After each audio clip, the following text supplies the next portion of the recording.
Well, welcome to another Purple Insider Extra. Matthew Coller here, along with Sam Ekstrom. And Sam, one more preseason game, my friend. Let's talk about what we're looking for in this preseason game.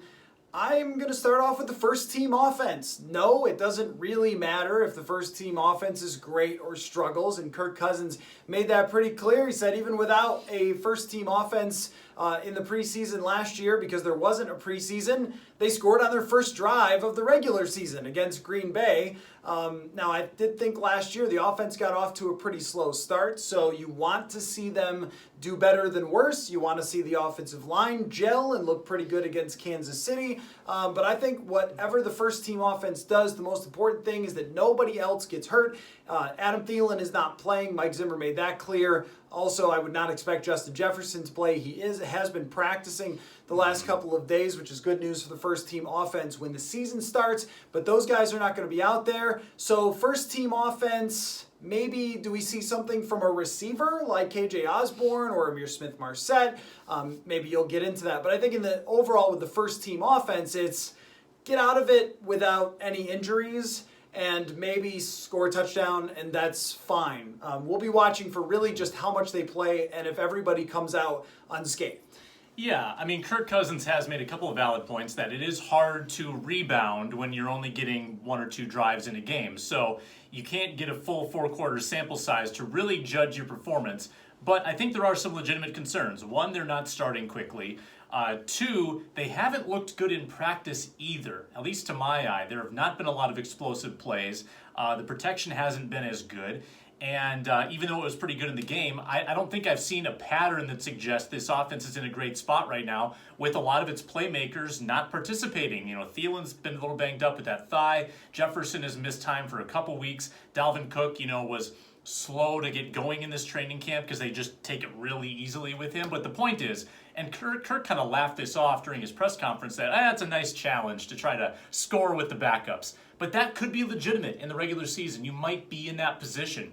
Might be Alexander Madison, might be KJ Osborne or Zach Davidson, like being on the field, and you've got to figure that out. So it really isn't that much of a laughing matter, and I'm not going to stake like the entire preseason or the entire fate of the season on what they've done in the preseason, because I remember 2017, the offense was kind of a mess there too, and they turned out great with a backup quarterback. So sometimes the preseason is no indicator at all, but you have to call it for what it is. They haven't been cohesive. The play calling doesn't, seem to be generating a lot out of the limited sample size we've seen. And I think the fact that they are playing the starters at all in this game tells you that there's something left to be desired. Well, I agree with that the fact that Mike Zimmer has decided that he's playing the starters says that he thinks it matters. I am just not convinced. I think if you are concerned, it's more of what we've seen in practice, and 3 touchdowns and 3 drives wouldn't change that a ton for me just because of the circumstances. But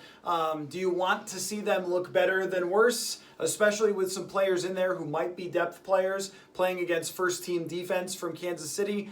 Yes. So let's talk about some of those players who are fighting for jobs, who this game is going to be very important for. I think that if anybody wants to make some noise down the depth chart at the defensive line position, that do so now, because we haven't seen a whole ton of that, but Kenny Willekes rose to the challenge in the last game and got a shout out, I think, from Andre Patterson when he was talking about how good Kenny Willekes has looked coming back, and especially recently. I don't know if he can make the team, but he caught my eye as a guy who could force someone else out. We've got Jalen Holmes was talked about by Mike Zimmer today as somebody who can play multiple positions and how that might be valuable. But I think that the defensive line with Everson Griffin back in the mix still at this moment is not entirely decided. Yeah, I mean, the Janarius Robinson injury is pretty compelling for those bottom of the roster borderline guys, because I think Robinson was going to take up a spot. And now with Robinson injured and out of the mix, that opens the door for someone like Willekes, Mataafa, or Holmes.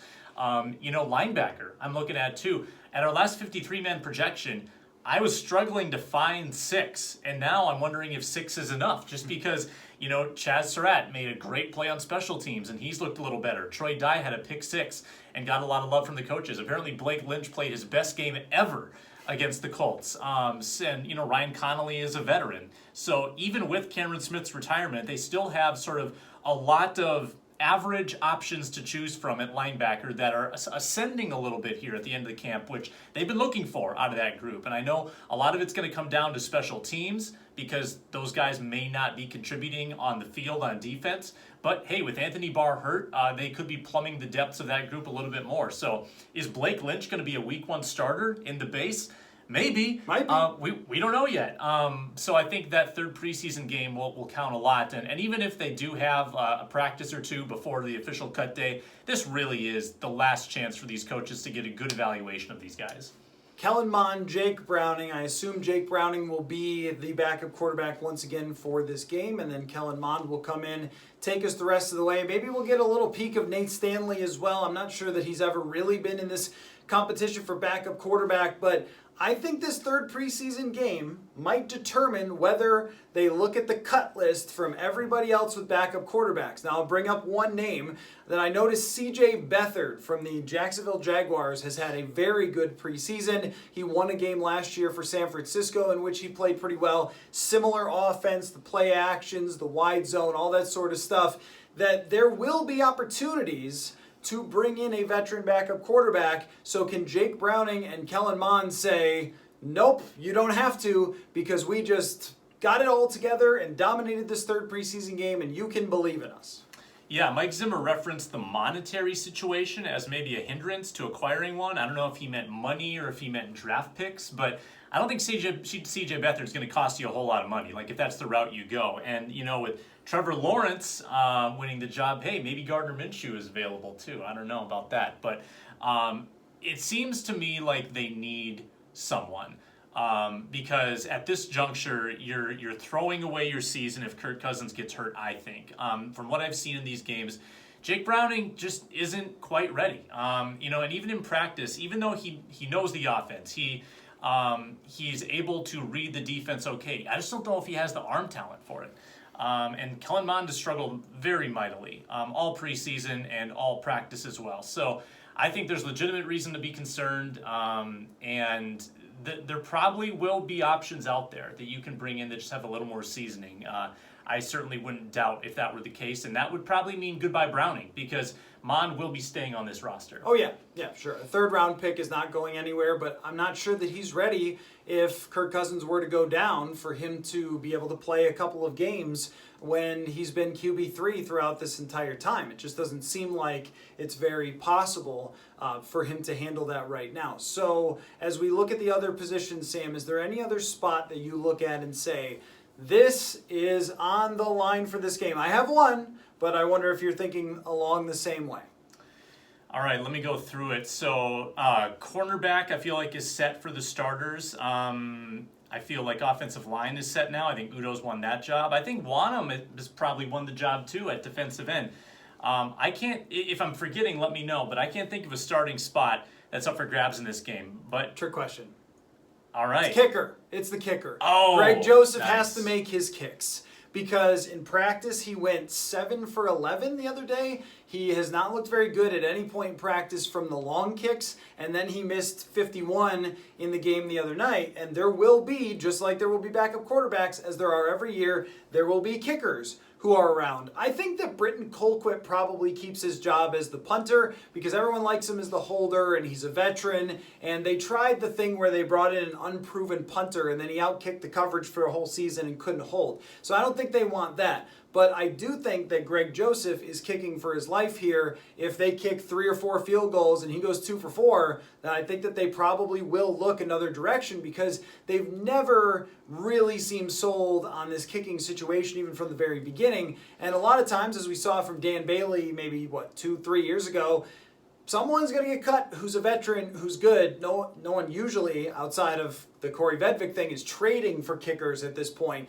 So usually there's 2-3 who get cut who are out there that the Vikings could potentially go for. I think that the special teams, once again, become something to watch. I also think the kick and punt returning, if Amir Smith-Marset has another good day there, he's going to be Marset as the kick returner. Oh, that was hilarious. I still don't know who the returners are going to be. I think it's narrowed down a bit. Like I think BB has been weeded out of that mix, but I still think Abdullah might be in the mix, especially with those running back injuries. He seems a little firmer on this roster. Smith-Marsette, had the impressive return in the game, and he's been getting more and more involved. I mean, Smith-Marsette has arguably made a Mr. Mankato run with his sort of late emergence here. And I think they want to get him involved, like with the ball in his hands. I don't know if he does the particulars right, but I think just getting him the football with his speed could be pretty conducive to this offense. All right, we'll have podcast reaction and a longer preview for you, Purple Insider podcast. Also, make sure you read our written work. We're going to look at 10 players who are under pressure going into this game, purpleinsider.substack.com. Thanks for watching. We'll catch you next time.